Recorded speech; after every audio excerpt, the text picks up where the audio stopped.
Hi friends, Emily Midgett here with you today on the Pinkfresh Studio YouTube channel, and today I have some shaker inspiration using some of the new and a couple of the old products from the Pinkfresh Christmas line. So today we're going to be working with the Christmas Presents stamp set.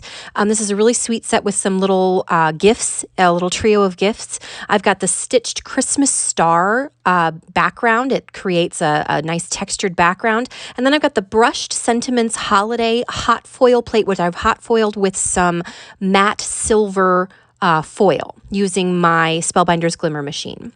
So what we're going to start doing, I am going to heat emboss these little gifts and then a sentiment that I don't end up using.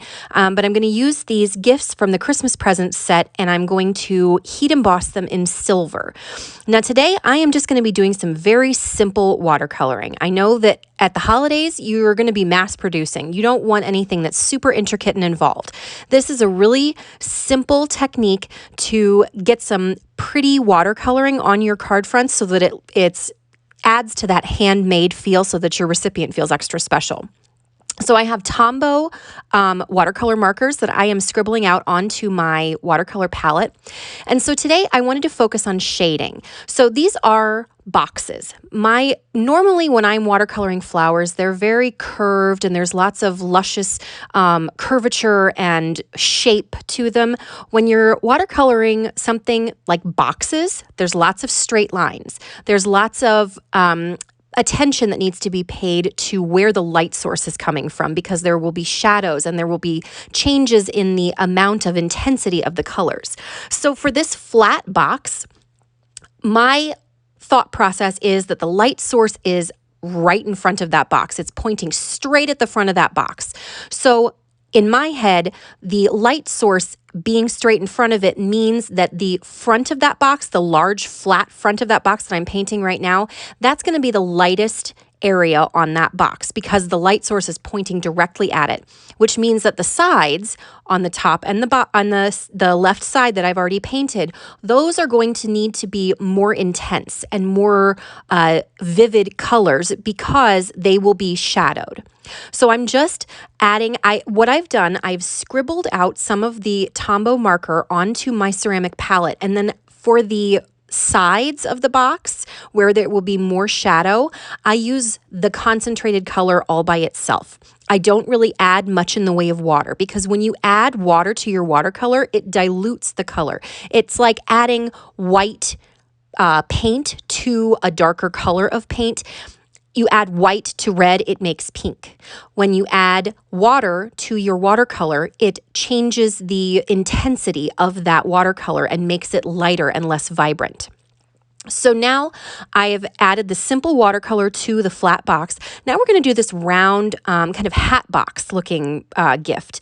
And so what I'm doing is I am intensifying the shadows underneath where the lip of that lid is, and I am concentrating the color there because there would be a differentiation between the bottom part of that hat box and the lid in that there is a shadow to help create that contrast and helps delineate where the lid starts and where the bottom starts.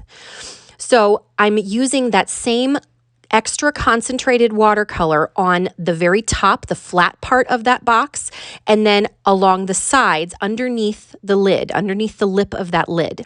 We're using extra concentrated without very much watercolor. So I am just picking up, again, that watercolor that I've scribbled out onto my ceramic palette. I'm picking that up with my damp paintbrush and placing it directly onto the watercolor paper. Now, one of the things that you can do to intensify that is put your marker directly to the paper.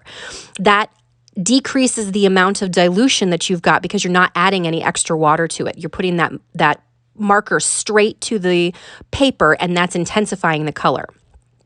So now I wanted to do the lip of that hat box lid, and so I wanted to make sure that that watercolor that I had just laid down was completely dry because I didn't want the edges to get blurry because then you would lose the definition between the top of the hat box and the lip around the edge of the hat box.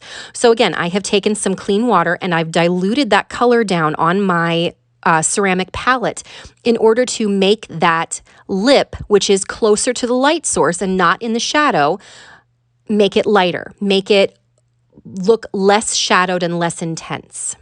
So you can see now I'm going to take my wet paintbrush. This is a clean wet paintbrush, and I am wetting an area on the curved part of that hat box bottom, and I'm lifting some of that color. It's Dawn Wolleslegal called it a thirsty brush technique, and I just love that description of it. You use a damp paintbrush, not wet, just damp, and you lift the color up with that damp paintbrush. And that is a good way to create highlights and add different levels of intensity to your color, to your watercoloring. So now I've got, this is just a dark kind of green, like pine green color. And again, I am using the super intense, completely undiluted green color to add to those shadowed areas, the areas that are in the kind of on the side where the light source is not directly hitting it from the front. So we've got that intense shadow on the sides and on the top, and then on the very front, you're going to dilute that color with your water and add the lighter color because it's not in the shadows. So I'm just dabbing that color onto there, and then I clean my paintbrush, dab it on my wet stamp chamois, and so that there is not too much water, because that's another thing that requires quite a lot of practice with watercolor, is knowing how much water is on your brush. If you have too much water, it's going to create a big blob on your watercolor paper and kind of spread out and create harsh lines that you don't want.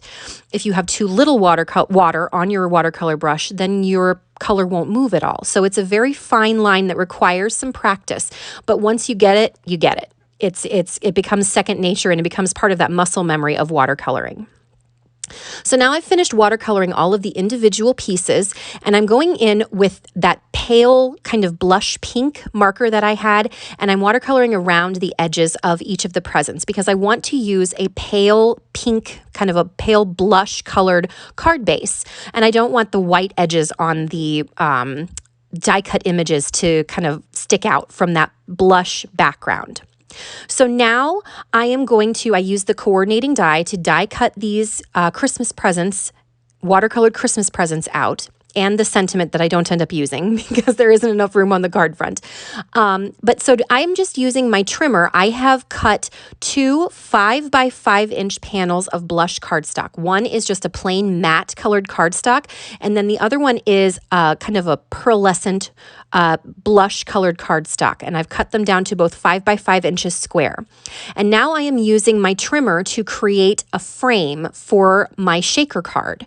We are also using the stitched Christmas star die. I'm using that to add texture to the background, and because I have created that frame, the 2 little edges on the side where the die did not quite cover the entirety of that pearlescent panel, that frame is going to cover that up, and so we don't have to worry about that. So here I am just creating the front of my shaker card. I'm going to add a piece of clear acetate over the top of that, and then I'm just going to cover the edges with some foam adhesive, and this is going to create kind of the lip around my shaker front to hold in all of my sequins. So you can see the pretty contrast between the pearlescent background and the matte plain colored cardstock.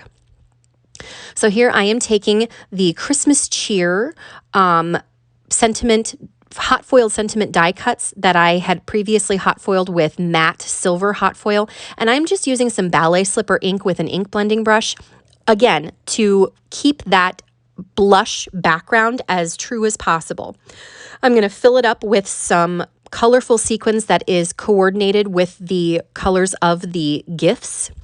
And these are just sequins that I've had in my stash for a really long time. I've loved shaker cards for a really long time. And I think Christmas cards are the perfect opportunity to create super sparkly, fun shaker cards, because who doesn't love a shaker card?